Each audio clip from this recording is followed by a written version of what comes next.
Hey, I'm Tucker. We've all seen dumb ways to die, but these Karens taking themselves out over viral social media challenges, absolutely unbelievable. From a Karen using an egg-smashing stunt to harass her ex-husband's new girlfriend, to a Karen demanding a hot chip refund, only to end the stunt in the dumbest way imaginable. It was April 3rd, 2016. The fluorescent lights of an organic grocery store in Auckland hummed over damp produce and polished tile, and nothing about the afternoon suggested that a woman walking past the kombucha display would leave in a body bag. Bianca Valdez was 34, a part-time receptionist who had lost custody of her 6-year-old daughter 3 months earlier. Her ex-husband had moved in with a younger woman who shopped at this exact store every Tuesday. Bianca had been driving about 25 miles each week, filming herself at the same time, hoping to capture proof of an unstable environment for her ongoing custody battle. She arrived that day with her phone already recording. She had likely convinced herself that public scenes were her only remaining leverage. Kids smashing eggs in grocery stores had been spreading heavily across Facebook that year, and Bianca had started copying the format herself. I believe she wasn't trying to die, she was trying to be heard. But she had no legal training, no therapist, and no one telling her to stop in a way she could actually hear. Near the bulk bins, a teenage stock boy restacked glass bottles of kombucha on a low metal shelf with a cracked plastic corner guard that exposed part of the steel underneath. The floor had been mopped that morning but already showed greasy scuff marks. Bianca entered speaking loudly into her phone about overpriced organic garbage. She argued with a cashier over free samples. Then she grabbed 2 cartons of eggs from an open refrigerator and began smashing them on her own forehead, yolk dripping down her face while she yelled about rich people groceries. A customer at the deli counter stepped back. However, the woman she was targeting was nowhere to be found. Instead, the stock boy placed a yellow caution cone near the growing mess, while another employee moved toward the service desk to call the store manager. The staff asked her repeatedly to stop. Bianca screamed at the stock boy, telling him to clean it up because people are walking through it. She stepped backward while still ranting into her phone, her eyes not on the floor but on the camera. Her right heel slid on raw yolk just past the caution cone. The deli worker later told investigators she saw Bianca's feet shoot forward, as if the floor had been greased. The back of her skull struck the partially exposed steel edge of the kombucha display. The sound was flat and hard. Witnesses later described it as sounding like something heavy hitting concrete. Bianca collapsed immediately, and the side of her head clipped the tile floor as glass bottles burst around her head and shoulders. Her phone skidded partly beneath the shelf, still recording audio and fragments of movement. The video file later extracted from her phone showed her legs twitching twice, small, involuntary jerks, while blood mixed with egg yolk into a pink slurry spreading across the tile. A woman in line at Register 4 called emergency services immediately. Paramedics arrived roughly 10 minutes later and found severe cranial trauma with no meaningful responsiveness. She died shortly after transport. The coroner's findings, in plain terms, were a depressed skull fracture to the occipital region with catastrophic intracranial bleeding. Investigators also documented minor lacerations to the scalp and shoulders consistent with the shattered glass. Bianca's elderly mother arranged a modest funeral on a drizzling Tuesday, where only 4 people showed up: her brother, a cousin, and 2 co-workers who left immediately after the pastor finished, while her 6-year-old daughter stayed home with her father, who had legally barred her from attending for her own emotional safety. In my opinion, her ex-husband divorced her not because of the younger woman, but because Bianca weaponized every minor inconvenience into a battlefield, an exhausting, performative cruelty that no partner could endure. It was the most embarrassingly fitting end for someone who spent her life looking for enemies in every aisle and found only herself in the wreckage. And that's only our first Karen. The next one tries another challenge, and it's not surprising how it went down. It was August 18th, 2017 in the nightlife district of Manchester. The curb has no idea what's coming, neither does she, but the driver, standing 10 feet away with his phone, is about to remember this night forever.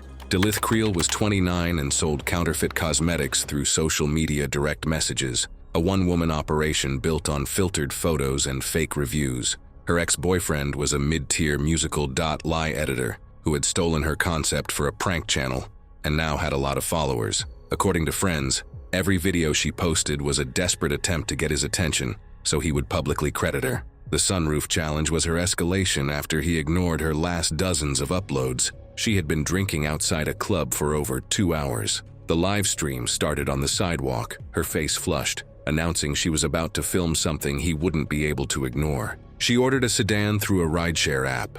When it arrived, she climbed into the back seat, wedged her phone between the front headrest and the seatbelt housing, and told the driver to start rolling. Before he could even react, she unbuckled her seatbelt, pushed through the sunroof, and planted both heels on the roof of the parked car. The live stream viewers spammed laughing emojis. The street was wet from an earlier rain. The nightlife district had gone quiet between waves of closing time traffic. A bouncer from the club stood outside smoking. 2 women waiting for their own ride leaned against a railing. Everyone saw her stomp above the driver's seat. She yelled for him to drive. He refused. She called him economy-class trash. She screamed that she would destroy his rating. The driver exited the vehicle while pulling out his phone to contact police support. She was alone on the roof, pacing in heels, still live streaming. I think what the viewers didn't understand was that every laughing emoji was another reason she couldn't climb back down. The roof was slick near the windshield edge where rainwater had pooled. She kept shifting her weight from foot to foot because the metal flexed slightly beneath her heels. She stepped there while turning to face the camera. One heel landed partly on the wet seam where the roof curved downward toward the windshield. Her left heel slid sideways. Her right foot tried to correct, but the narrow heel skidded too. Her arms pinwheeled once. The phone caught a sudden blur of neon signs and black sky as she lurched sideways. She twisted, trying to catch herself, dropping one knee toward the roof instinctively, but the momentum carried her off the passenger side head first. Her shoulder clipped the top edge of the passenger window on the way down. Her jaw and upper neck hit the curved lip of the curb before the rest of her body landed flat in the puddle. One heel came off and skidded several feet into the street. Her body jerked once, then nothing. The phone lay upside down on the street, still streaming, showing a blurry angle of her legs and the water soaking into her hair. For several seconds, nobody moved because they thought she was still part of the stunt. Bystanders started screaming. One woman ran inside the club. The driver backed away from the curb with both hands on his head while still holding his phone. The bouncer called emergency services. Ambulance crews arrived in 7 minutes, but they found no pulse. The upper cervical fracture had likely killed her instantly. The coroner's report, in plain terms, described a fatal fracture dislocation of the upper cervical spine with severe brainstem trauma, consistent with a head-first impact against a fixed surface. No alcohol level was released publicly. Her parents, who had quietly been paying off her counterfeit cosmetic refund demands for years, held a closed casket funeral, and her younger sister gave a eulogy that somehow managed to blame the driver for not just driving a few feet to make her happy. The driver, a 42-year-old father of 2, was cleared of any wrongdoing within 2 weeks, but his rideshare account was permanently deactivated due to safety policy violations. Now hear me out. In my opinion, she wasn't evil or malicious. She was deeply lonely and desperate for proof that someone, anyone, was watching her. And the sunroof became a stage because the sidewalk never gave her the attention she thought she deserved. It's just sad that the result of this trampled someone's livelihood. Ready for another entitled aggression? We've all seen people attempt reckless stunts for attention. Now imagine a Karen in the picture. It was January 11th, 2015, at a discount supermarket in Johannesburg. A slow afternoon and a single empty milk crate would combine into something horrifically stupid. She believes she's building evidence. The security cameras believe something else entirely. Let's just say the pickle aisle won't forget this afternoon, and neither will the glass jars. Mireya was 42 years old and had been fired from this exact supermarket chain 6 months earlier for what the termination letter called aggressive behavior toward staff. She had spent the intervening months filming what she called safety inspection videos at every location in the province, building what she believed was a wrongful dismissal lawsuit. Her habit was to arrive mid-afternoon when stores were slowest, phone mounted to a handheld stabilizer, narrating every spill, every unmarked step, every stacked box she claimed was a violation. She had no legal training. She had no representation. What she had was time, a phone with storage to spare, and a belief that proving negligence meant documenting it herself. It's absurd to imagine that she genuinely believed she was building a case, and knowing Karen's, somewhere along the way, the case became about her performance. When she spotted the single crate near a stocking cart, she likely saw an opportunity. Videos of people attempting reckless balancing stunts for attention had been spreading across social media, and Mireya seemed convinced she could turn the idea into evidence for her case. Mireya dragged multiple crates into the center of the aisle herself. She began stacking, balancing on one foot, loudly explaining that she was proving how unsafe these stores are by demonstrating a hazard the manager had allegedly ignored. The assistant manager approached her twice. On the second time, he told her the crates could rotate under pressure, that the plastic bases were not designed to stack unevenly on polished concrete. Mireya shouted back loud enough for nearby shoppers to turn their heads. She demanded someone bring her a stable crate. A few customers started recording on their own phones. She did not stop. Instead, she seemed to feed on the attention according to witnesses. The phone lenses aimed her way, the muttering crowd, the teenage stock boy who had frozen mid-aisle with a mop bucket. She planted her feet wider, adjusted her grip on the stabilizer, and began a fresh monologue directed at the assistant managers retreating back. She gestured broadly with her free hand, nearly clipping a hanging sign. Someone in the back laughed nervously. Another shopper, an elderly woman with a full cart, turned around and walked the other way. Mireya noticed the woman leaving and must have interpreted it as validation. She took a deliberate step onto the lowest crate, testing it with her toe. The plastic creaked but held. She smiled. Not a happy smile, but it looks like the tight, victorious grin of someone who has decided that the next 10 seconds will prove everyone else wrong. That smile would be the last clear expression on her face. She shifted her weight to pose dramatically for her own camera, one arm raised, head turned toward the lens. The top crate twisted sideways, not instantly, but suddenly enough. She fell forward, directly toward the shelving. One hand jerked outward, too late to catch herself. The security footage later showed she barely reacted before striking the shelf edge. Her forehead struck the floor first. The impact split the scalp open instantly. Her face continued forward into multiple glass jars that burst under her body weight. A shopper standing less than 3 feet away said the blood came fast, spreading across the floor near her neck and jaw. Before she even stopped moving, she tried to speak. Several witnesses confirmed that. She made a wet, choked sound while lying face down among broken glass, then stopped trying. A cashier behind the nearest register called emergency services while another employee grabbed towels from the back and attempted to compress the bleeding near her neck. Help arrived in 14 minutes. She was transported and died during surgery that evening. The coroner's findings, in plain terms, were blunt force trauma to the forehead with associated skull fracture, deep lacerations to the face and neck from glass, and severe blood loss caused by damage to major blood vessels in the neck and jaw area. I've watched people turn grievance into spectacle before, but I don't think Mireya ever imagined she'd be the one bleeding on the floor of a discount supermarket. The store updated its customer conduct policy and instructed staff to intervene earlier in filming incidents within a week. If Mireya thought she could prove a point with a stack of crates, the next Karen was convinced she could prove one in the middle of a busy intersection. It was October 9th, 2019, in a commercial district of São Paulo, where a 6-lane intersection during rush hour became the stage for a woman who believed the law was on her side. The footage would later show a silk scarf tied around her head, a phone held outward in front of her, and the last clear image of her stepping off the curb. What happened next took less than 4 seconds. Lyris Dane was 37 years old and led a hyperlocal Facebook group of São Paulo pedestrians, which had grown to 800 members who documented traffic violations across the district.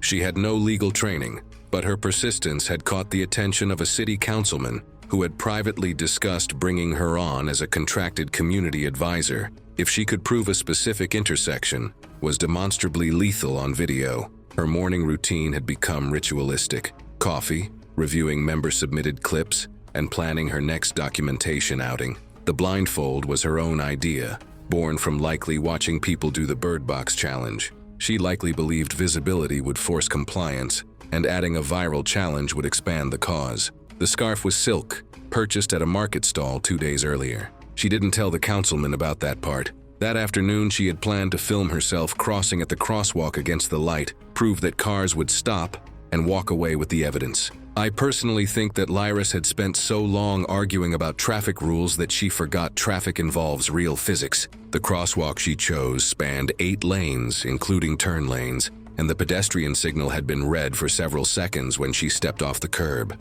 She stepped onto the asphalt with the blindfold already tied, one hand gripping her phone like a scepter, the other gesturing wildly at the first driver who honked. The driver rolled down his window and shouted for her to get back, but she responded by pointing at the signal post as if lecturing him on violations she could not see. She demanded that drivers respect the pedestrian authority and motioned as if she could summon an official supervisor for the intersection itself. Her mouth opened wide, forming a shape that witnesses would later describe as a scream, not of fear, but of outrage. She turned her head toward the sound, even though the scarf covered her eyes, and shook her phone in the direction of the noise as if she were scolding a disobedient child. The Bird Box challenge had given her permission to be reckless, but her posture suggested she believed the reckless part belonged to everyone else. She took another step and another, her chin lifted, her free hand chopping the air in a motion that said stop. By the time she reached the second lane, 3 more horns had joined the first, creating a dissonant chorus. She snapped her head toward the nearest engine sound and shouted back at traffic as though the noise itself were a personal accusation, escalating the confrontation instead of retreating. A delivery van ahead of her braked hard, and she responded by speeding up her walk, as if the van's caution were an admission of guilt. The blindfold never slipped, her phone never lowered. She was not crossing a street. She was winning an argument, and the physics of 6 lanes of rush-hour traffic had not yet submitted their rebuttal. The sedan in that lane slammed on its brakes, its front end dipping sharply. The van clipped Lyris at hip level while still moving forward. Witnesses later described the impact as a hard thump, not a crash. Her body spun sideways, one arm flailing, the phone arcing into the median strip and landing face up near the curb. She hit the asphalt on her left side. The van's rear axle passed over her lower torso before the driver could fully stop. A traffic officer stationed at the corner reached her within seconds. He requested emergency services immediately. Paramedics arrived 6 minutes later, but she was already dead. The coroner's findings, in plain terms, were massive chest and pelvic trauma from compression and blunt force, with catastrophic internal hemorrhaging and extensive crush injuries. The Facebook group itself dissolved within a week, flooded first with angry tributes, then with arguments over whether she had been a martyr or a fool. I think it's obvious that Lyris confused courtroom logic with street physics, and her belief that moral outrage could override momentum was a fatal miscalculation. The next Karen had a different obsession, being seen no matter how dangerous the stunt became. It was December 22, 2014, inside a crowded shopping mall in Kuala Lumpur. The doom didn't arrive with a crash. It arrived with a phone clip attached to a waistband, a woman stretching her arms forward on a 3-inch rail, and horrified witnesses. Veda Solna was 31 years old and had been filming herself at elevated locations for 8 months, posting the results to a motivational channel with a modest following. Now, before we go further, I think it's worth noting that her twin sister had jumped from a parking garage 6 months earlier after a public breakdown. I think that this incident prompted Veda to develop a habit of standing on ledges, leaning over railings and describing her pulse rate for the camera, which didn't make sense at first, until other people explained it. Family members and friends said that her real audience was her mother, who became distant to her after her sister's death. I think what drove Veda wasn't recklessness, but a specific kind of grief that had no outlet except performance. That afternoon, Veda told a stall vendor she was looking for a spot with good foot traffic. She added that the mall's security was overbearing and useless. She argued with a kiosk worker who told her to be careful, accusing them of policing creativity and refusing to move aside. The security guard first noticed her lying across an escalator handrail near the food court, her torso draped over the moving belt, while her phone filmed from a selfie stick. People who saw it immediately recognized the stunt, a planking challenge. The guard approached and told her to stop. She demanded to know if he had a license to harass paying customers. She sat up, laughed loud enough for nearby shoppers to turn their heads. She informed him that she had every right to film wherever she wanted, and announced she would do a more difficult balancing stunt on the upper railing instead. When another shopper told her she was endangering people, she snapped back that concern isn't authority, and told them to stop interfering. He followed her to the 4th-floor atrium walkway, while radioing for another guard to respond. She climbed onto the polished steel rail, feet first, then shifted onto her stomach with her arms extended forward. The phone was tucked into her waistband, lens facing out. The atrium dropped 4 stories to a holiday display below. The rail was approximately 3 inches wide, brushed stainless steel cleaned several times a day by maintenance crews. Veda called down to the security guard who had radioed for backup. Several shoppers had already started backing away from the railing, while others yelled at her to get down. She attempted to shift her weight forward to reposition herself for the camera angle. Her left forearm slipped on the polished surface. Her hips rotated sideways. One of her legs briefly caught the edge of the rail before sliding free. Witness videos captured the slide first, slow, almost graceful, before her weight carried her completely over the edge. On the way down, she struck a 3rd-floor balcony rail with her ribs, then appeared to hit the side of her face against a 2nd-floor rail. The impacts produced 2 heavy metallic sounds audible on multiple recordings. She then hit a suspended holiday decoration frame, a metal star wrapped in tinsel, which bent under the force and slowed her descent before releasing her onto the Christmas display below. She landed inside a faux snow pit beside an animatronic Santa. Multiple witnesses reported hearing a loud impact when she hit the display platform. Mall security reached her first, within about a minute. A second guard began forcing bystanders away from the area, while another radioed mall management to stop foot traffic around the atrium. A bystander called emergency services at the same time. Ambulances arrived 9 minutes later through heavy holiday traffic, after mall staff had already begun basic first aid efforts. Death was pronounced shortly after arrival at a nearby hospital. The coroner's findings, in plain terms, were catastrophic internal injuries from blunt force trauma sustained during the fall, including a severe traumatic aortic injury, multiple rib fractures with lung perforation, and a basal skull fracture. The mall removed the holiday decorations the following morning. Footage from at least a dozen bystanders circulated across regional forums for several days before most major uploads were removed. The security guard submitted a statement and returned to his post at the atrium. I guess people need to make a living. I think about the sister who jumped 6 months earlier, and the mother who watched both of them disappear into the same need to be seen. Veda's channel was deleted within a week. Karen's obviously has a few loose screws, and Veda was a prime example. Now the next story features a petty example of what it means to one-up everyone at a deadly cost. It was June 5, 2013, inside a convenience store in Dublin, where a dispute over a 50-cent chip became the last argument a woman ever had. The security footage would later show the open bag, the phone recording, and the moment her confidence became her final mistake. Coris Goldenstein was 40 years old and worked temp office jobs, frequently calling in sick and showing up late when she bothered to show at all. Employees at several nearby stores already recognized her by name. She had built a reputation on refund disputes, and she treated customer service counters like a stage. Very classic Karen traits. That afternoon, she had nothing planned beyond proving a point about a 90-cent bag of imported chili chips from a social media challenge. She purchased the chip, opened it immediately at the counter, and began recording herself on her phone while ranting about fake spicy marketing and false advertising. She took her first bite mid-sentence. Her eyes snapped wide. However, you might think she would be backing out after that. But after eating half, she demanded a refund. She said the chip tasted like cardboard, her voice already hoarse, her tongue darting out to lick her lips. The clerk refused due to the opened packaging policy. This angered her.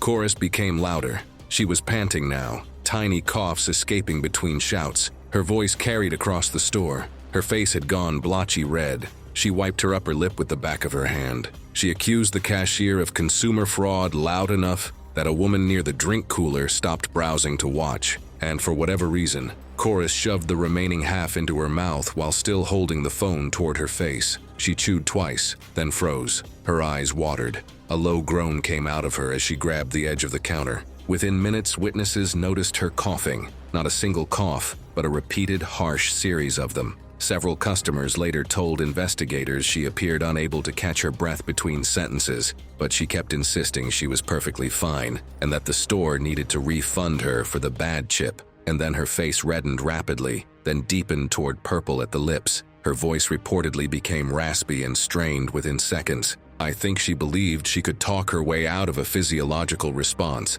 and that belief bought her about 2 minutes she didn't have. She suddenly collapsed against a refrigerated drink cooler, knocking glass bottles loose in a clatter that made several customers step back. Witnesses described strained wheezing, high-pitched, then guttural. As her breathing became shallow and erratic, Her phone clattered face down on the tile, still recording. One customer reportedly yelled asking whether she carried an EpiPen, but nobody found one before paramedics arrived. The clerk called emergency services immediately after a woman near the counter recognized Chorus from previous incidents and shouted that she carried a severe allergy to a dairy-based seasoning ingredient commonly found in imported spicy snacks. Ambulance crews arrived in 8 minutes and administered epinephrine at the scene, but oxygen deprivation had already become critical. She died later that night at the hospital. The coroner's findings, in plain terms, indicated acute anaphylactic shock with airway obstruction following exposure to a dairy-based allergen contained in the imported chips,